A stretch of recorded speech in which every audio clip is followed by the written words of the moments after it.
Marvelous medicine number 3. Here it is, cried Mr. Killy Cranky, rushing into the kitchen. 1 carton of flea powder for dogs and 1 can of brown shoe polish. George poured the flea powder into the giant stewing pot. Then he scooped the shoe polish out of its can and added that as well. Stir it up, George, shouted Mr. Cranky. Give it another boil. We've got it this time. I'll bet we've got it. After marvelous medicine number 3 had been boiled and stirred, George took a cupful of it out into the yard to try it on another chicken. Mr. Cranky ran after him, flapping his arms and hopping with excitement. Come and watch this one, he called out to Mrs. Cranky.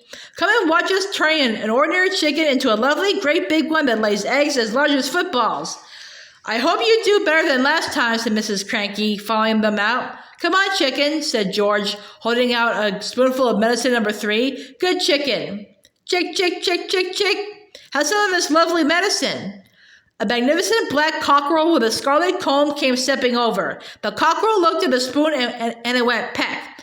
Cock-a-doodle-doo, squawked the cockerel, shooting up into the air and coming down again.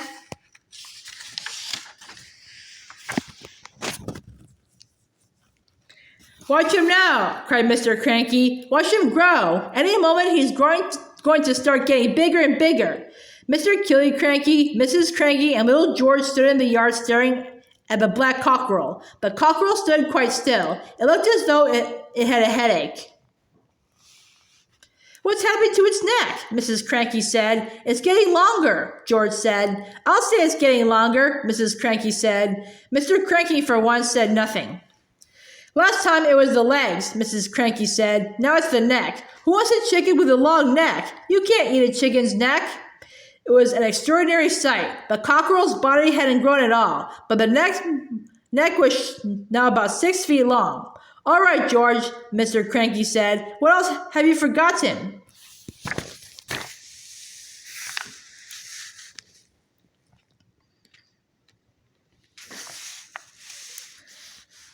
I don't know, George said. Oh, yes, you do, Mr. Cranky said. Come on, boy, think. There's probably just one vital thing missing, and you've got to remember it. I put in some engine oil from the garage, George said. Did you have that on your list? Eureka, cried Mr. Cranky. That's the answer. How much did you put in?